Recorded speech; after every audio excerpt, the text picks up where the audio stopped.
हाय दोस्तों, नमस्कार। आज हम बात करेंगे एक होनहार कलाकार नितिन देसाई, एक आर्ट डायरेक्टर, बॉलीवुड का बड़ा जाना माना नाम।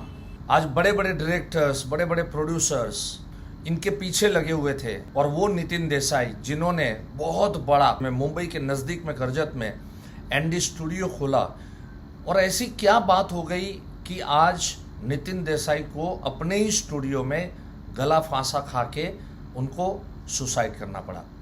इस विषय में बात करेंगे दोस्तों, एंड तक जरूर रुकिएगा। आप सभी को मालूम है कि एंड में एक ऐसा मैसेज, एक ऐसा संदेश मैं हमेशा देता हूं जो जीवन के लिए बहुत उपयोगी होता है। दोस्तों नमस्कार, मैं Mukesh Joshi, Indian institute of excellence से आप सभी का हार्दिक स्वागत करता हूं। मेरा यूट्यूब चैनल के ऊपर मैं हर सोमवार को एक वीडियो लेके आपके बीच में उपस्थित होता हूं।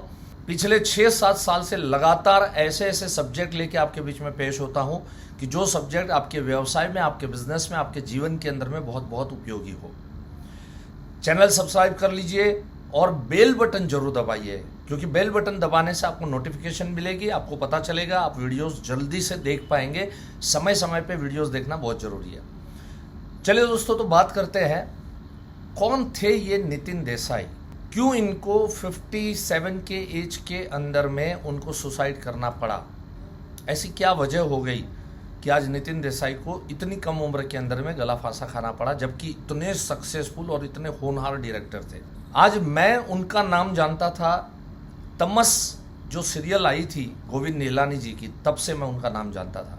27 अप्रैल 2023 को दिल्ली की फ्लाइट पकड़ के वो मुंबई लैंड हुए और उसी दिन मैं भी अपना दिल्ली का बेसिक कोर्स कंप्लीट करके संडे के दिन में सेम डे फ्लाइट पकड़ के मैं भी बॉम्बे लैंड हुआ था। नितिन देसाई वहाँ से अपने एनडी स्टूडियो कर्जत, जो काफ़ी दूर होता है, वहाँ पहुँचे। रात के 2-2:30 बजे थे। काफ़ी विचार चले होंगे, काफ़ी कश्मकश चली होगी, and ultimately he has decided to commit suicide. ये नितिन देसाई जिन्होंने तमस सीरियल में आर्ट डायरेक्टर करके अपना काम शुरू किया था। 1942 लव स्टोरी जो फिल्म थी उसके अंदर में विधु विनोद चोपड़ा ने, he was at that time very young and dynamic person. Vidhu Vinod Chopra ने जब उनको 1942 लव स्टोरी का सेट का काम दिया, अच्छे अच्छे एक्सपर्ट लोगों ने कहा था कि ये नए छोकरे के ऊपर आप रिस्क ले रहे हैं, लेकिन उस नए छोकरे में दम था, उसमें ताकत थी, उसमें हिम्मत थी। और आप सबने अगर 1942 लव स्टोरी देखी है तो उसका सेट आपने देखा होगा, सच अ ब्यूटीफुल, क्योंकि 1942 का सेट बनाना था और वो सेट उन्होंने बनाया और उसके बाद उन्होंने पीछे मुड़ के कभी देखा नहीं। काम के ऊपर काम मिलता गया। संजय लीला बंसाली के हम दिल दे चुके सनम बोलो, या जोधा अकबर का सेट बोलो, इतने जबरदस्त सेट उन्होंने तैयार किए। सो ही वॉज ग्रेट आर्टिस्ट, बहुत बहुत बड़े आर्टिस्ट थे। और जब इनका नाम हो गया तो हॉलीवुड के लोग एक फिल्म बनाने के लिए एक डायरेक्टर हॉलीवुड में आए और उन्होंने नितिन देसाई का संपर्क किया।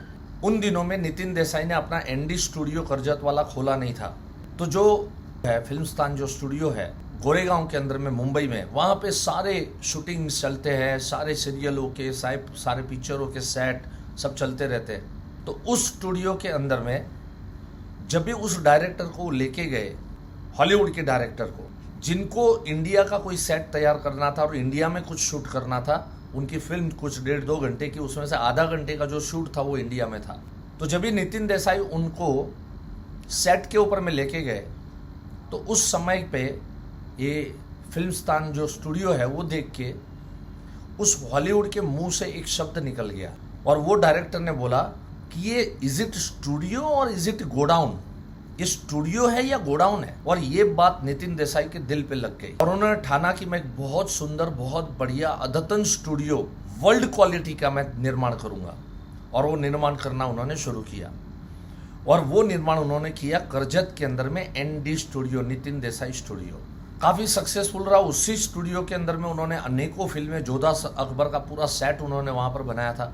वो चाहते थे कि जैसे हॉलीवुड के स्टूडियो को वर्ल्ड के लोग जैसे विजिट करने के लिए जाते हैं, देखने के लिए जाते हैं, वैसे लोग, दुनिया के लोग मेरे स्टूडियो को विजिट करने के लिए आएंगे। उन्होंने वहाँ पर म्यूजियम बनाना शुरू किया, बहुत बड़ा बड़ा सेट, बड़ी फिल्में मिलती गई, सीरियलें मिलती गई।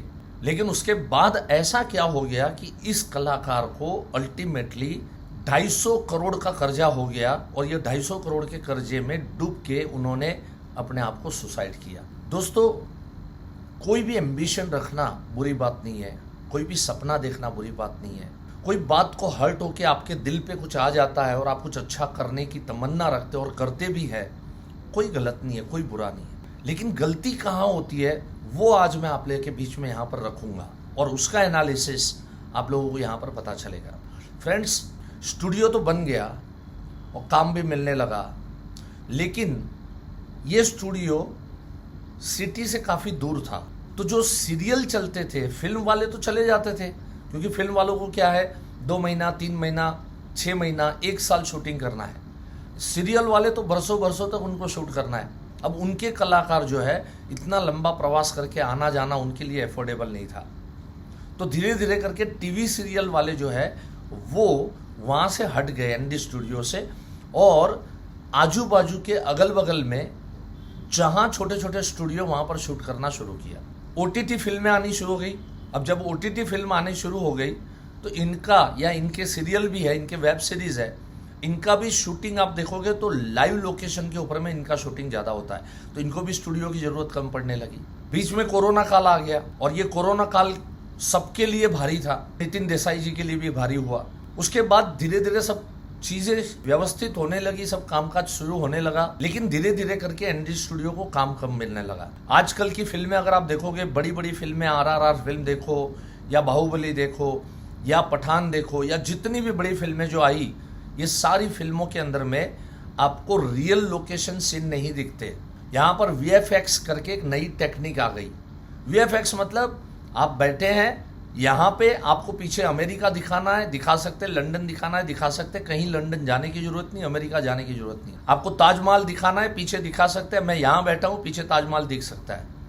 ये VFX सिस्टम आई तब से सारे स्टूडियो की हालत और खराब हो गई। अब जो 100-150 करोड़ की जो लोन ली थी उसके हफ्ते चुकाना, आज स्टूडियो रखना है, इतना बड़ा लोकेशन है और इतने बड़े स्टूडियो में आज हजारों कामदार काम करते हैं, उनको रोजी रोटी देना, इलेक्ट्रिक का बिल, माल सामान, ये सब खर्चा जो है भारी पड़ने लगा और धीरे धीरे बोझ इतना बढ़ गया कि 150 करोड़ की जगह पे 250 करोड़ चुकाने पड़ने थे।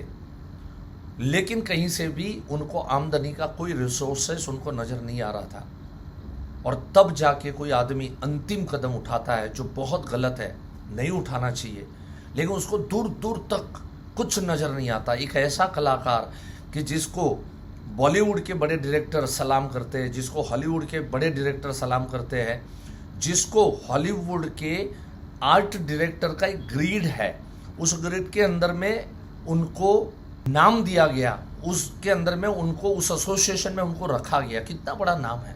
प्रधानमंत्री नरेंद्र मोदी जी, उनको भी अगर कोई बीजेपी का बड़ा सेट बनाना है, एक बहुत बड़ा सेट उन्होंने बनाया था जब उनका इलेक्शन चल रहा था उस समय पे, और वो सेट देख के इतने प्रभावित हुए थे नरेंद्र मोदी, वो उनके दोस्त बने हुए थे। आप सोचिए, प्रधानमंत्री आपके दोस्त है, बड़े बड़े फिल्म डायरेक्टर आपके दोस्त है, प्रोड्यूसर आपके दोस्त है, आपके हॉलीवुड के बड़े बड़े आर्ट डायरेक्टर आपके दोस्त है, और आपको ये परिस्थिति आनी पड़ती है। अब मेरी अंतिम बात सुन लीजिए, ऐसा क्या होता है कि आदमी इस तरह से फंसता जाता है और अंदर घुसते जाता है। कोई भी व्यवसाय, कोई भी बिजनेस परमानेंट नहीं है, याद रखना। कोई भी बिजनेस के उतार चढ़ाव आते हैं और ये उतार चढ़ाव को अपने को सहन कर सके उतनी शक्ति और उतनी ताकत जब हम चल रहे हैं उसी समय पे डेवलप करनी पड़ती है। आज जरा सोचिए, अगर नितिन देसाई ने जब से अर्न करना शुरू किया उसी समय से उसने अपने इनकम का 20% प्रॉफिट साइड पे रखा होता, रिजर्व फंड करके रखा होता, तो आज नितिन देसाई को ये नौबत नहीं आती। कोई व्यवसाय जो है वो परिपूर्ण नहीं है, कोई व्यवसाय संपूर्ण नहीं है, कोई व्यवसाय जिंदगी भर तक नहीं चलता है। नई नई टेक्नोलॉजी, नई नई थिंग्स, राउंड द क्लॉक। अभी आप कोई VFX की टेक्निक तैयार कर रहा था लैपटॉप के ऊपर, उसकी प्रोग्रामिंग सेट कर रहा था, और उस समय पे नितिन देसाई का सुसाइड का प्लान तैयार हो रहा था। कोई चीज़ परमानेंट नहीं है, आप किसी भी चीज़ के ऊपर में आप भरोसा नहीं कर सकते दोस्तों।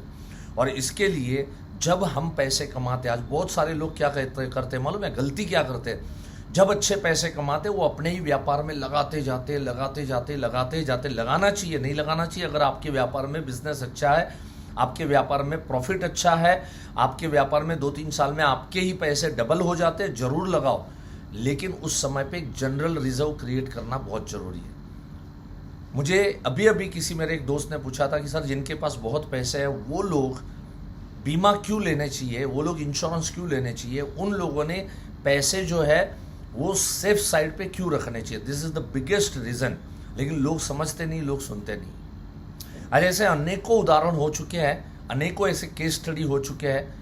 अगर ज़रूरत लगी तो आगे के चलते हुए वीडियोस के अंदर में और भी इस तरह की, क्योंकि आप सभी को मालूम है CCD के सिद्धार्था सुसाइड किए, राज टूर एंड ट्रैवल के जो मालिक थे उन्होंने सुसाइड किया। आज आप सबको मालूम है अवंती का कार जिन्होंने बनाया और जो बहुत बड़ा नाम हुआ करता था, एक समय का कार के आर्ट डायरेक्टर माने जाते थे, गाड़ियों का मॉडिफिकेशन उनका एक पेशा था उनका नाम था दिलीप छाबरिया। उनको भी आज जेल के अंदर में सड़ना पड़ रहा है। पुणे का बहुत बड़ा नाम आप सब लोग जानते हैं DS कुलकर्णी, आज क्या है, आज उनको भी जेल में जाना पड़ा। कौन सी एज में, 70-75 के साल के अंदर में। तो दोस्तों ऐसे जो दिग्गज कलाकार है, इन लोगों का सबसे बड़ा प्रॉब्लम क्या है मालूम है? इन लोगों का एक ही सबसे बड़ा प्रॉब्लम है और वो है they are man of art, they are not man of finance.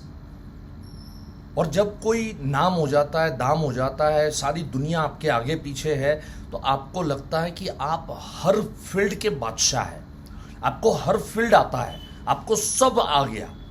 यहां पर लोग मार खाते हैं। अगर इन सब लोगों का, जिनका भी मैंने जिक्र किया, इन सब लोगों ने जरा सोच के देखो, कोई फिनेंशियल कंसल्टेंट से प्रॉपर डिस्कशन करके सारी बातें अगर उसके सामने रखी होती, किसी एक्सपर्ट के सामने रखी होती, तो मुझे नहीं लगता है कि इन लोगों को ये सुसाइड करने की नौबत आ सकती थी या जेल में जाने की इनको नौबत आ सकती थी। समझ जाओ कि फिनेंशियल पार्ट अलग है और आपका फील्ड अलग है। जैसे Amitabh Bachchan, he is expert, he is a legend in art, he is a legend in acting, in action, in expressions, but he is zero in finance. उनको भी बहुत लेट समझ में आया। आज कई बार उन्होंने कहा है कि फाइनेंस के मामले में मैं बहुत कच्चा था, मुझे 60 साल के बाद मुझे समझ में आया। बस ये जो देरी से समझ में आता है वो लोगों को नहीं आना चाहिए। सो हमेशा जो भी फाइनेंशियल कंसल्टेंट है, जो भी आपके एडवाइजर्स है, आप उनकी सलाह मानो। और जब आप अच्छे चल रहे हो उसी समय पे आपने सम ऑफ द पार्ट अपने साइड पे रखना है। मैंने इसके पहले भी कहा कि 100 में से 20% साइड पे रखो, 80% अपने बिजनेस में लगाओ। किसने मना किया? ये 20% की जो लालच है ना, वो लालच हमको छोड़नी पड़ सकती है। तो ऐसे बहुत से केस स्टडी है जो हम लोग आपके बीच में रखेंगे और यही सब बातें सर मैं बहुत डिटेल में आप लोगों को बेसिक कोर्स में, एडवांस कोर्स से, हमारे कॉर्पोरेट कोर्स के अंदर में चलती है। जब भी मौका मिले, जहाँ भी मौका मिले, आप अटेंड कर सकते हैं। कल का बेसिक कोर्स मुंबई का कंप्लीट करके रात का सफ़र करके आज अभी कोटा राजस्थान में खड़ा हूँ और आज रात को आज का सेशन यहाँ पर लूँगा और आज रात को यहाँ से मैं पहुँचूँगा दिल्ली में। 25, 26 और 27 तारीख को मेरा दिल्ली में बेसिक कोर्स होने जा रहा है। जिसको भी अटेंड करना है, अगल बगल से है, आ जाओ, पहुँच जाओ। ऐसी अनेकों बातें आपको वहाँ पर सुनने को मिलेगी, राइट।